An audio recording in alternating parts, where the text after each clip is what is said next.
Hey guys, and welcome back to Taylor Tech. Today we are going to be doing a product review of the Behringer X1622 USB mixer, which is this guy right here.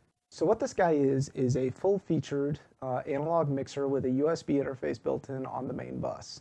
It is, in my opinion, one of the best desktop options available, especially under the $200 mark when you're looking at a mixer.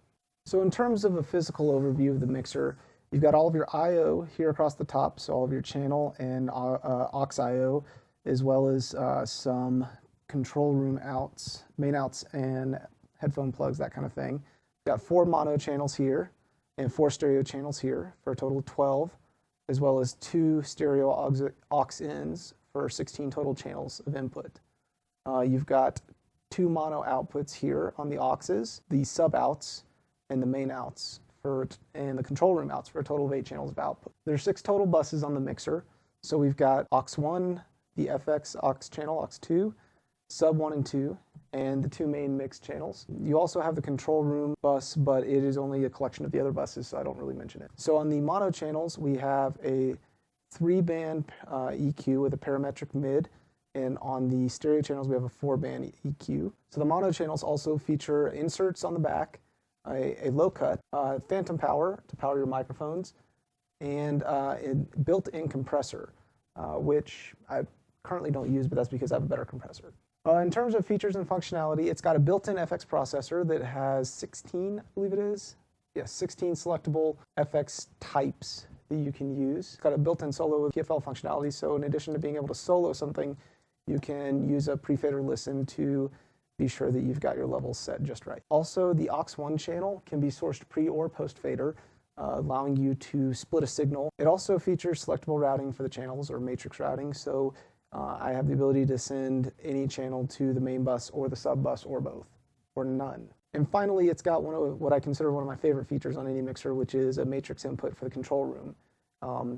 Especially when you're streaming or podcasting, you're going to often want to hear something different than what your channel is hearing, so that's really nice to be able to have that matrix input on the control room. So in terms of limitations with this mixer, there's no high Z input for if you have an instrument that you want to plug directly into the mixer. You'd have to use a DI box to bring it to line level or an amp, and I've found that the FX processor struggles if you try to plug an instrument directly into the mixer. Also, it's a minor thing, but there's no retention clips on the XLR input, so you can literally just pop them straight out and pop them straight back in without anything retaining them.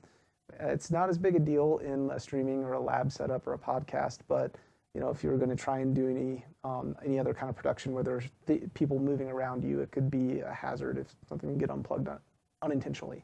One thing that I've struggled with this mixer is that the USB interface that's built in on the main bus is not the best. I've tried a couple different things to get better quality out of it, but I seem to not be able to get the best or the highest quality.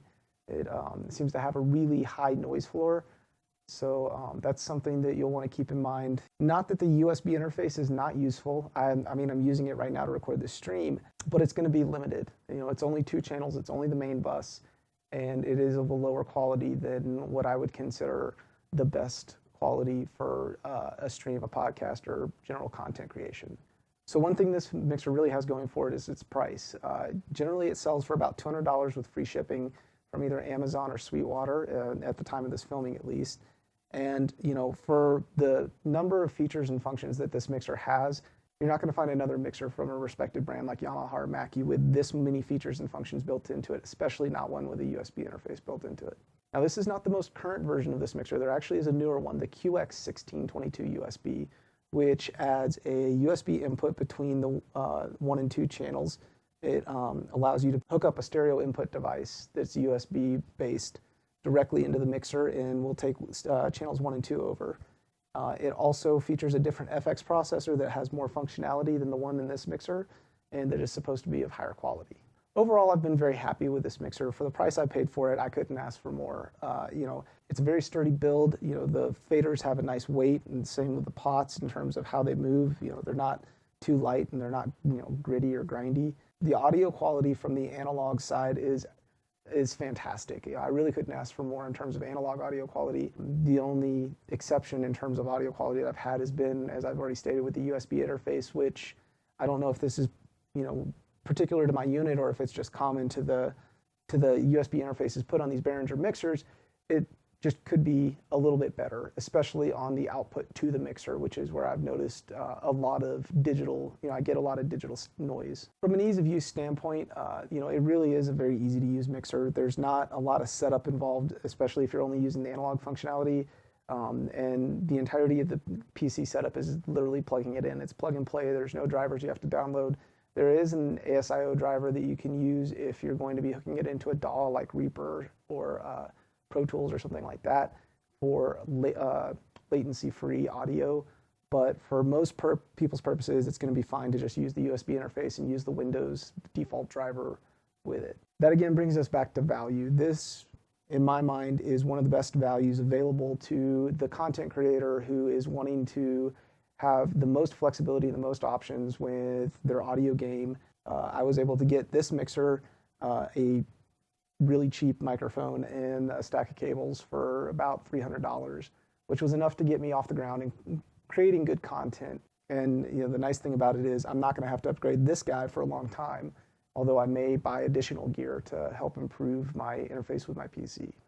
All right, guys, so that's my review of the Behringer X1622 USB mixer. While this is just one mixer in the entire series of USB mixers that Behringer offers, from the conversations I've had with other owners, they all provide the same level of quality, and it's just a matter of how many channels are you getting and how many different features and functions does it include. I think this mixer strikes a great balance between price, number of channels, and features, and will allow the intermediate to advanced level content creator create the best content possible while being flexible to use whatever gear they need to use to create that content. If you found this video helpful, throw a like on it. Also, leave any comments that you have for me below. I love interacting with you. If you think this video will be helpful for your friends, go ahead and share it with them. That really helps me out. Also, if this is your first time to this channel, go ahead and subscribe for more content like this in the future. There's links in the description below to places you can find me online, like Twitter, Reddit, and my gaming organization's website. We're kind of in a transition. The Teamspeak link is still there, but we're not really using it. We're on our way over to Discord, which is something I may make a video about in the future. If a video about alternative voice over IP programs to Teamspeak would be something you'd be interested in, leave a comment about that. All right, guys, I really appreciate you watching. Have a great one.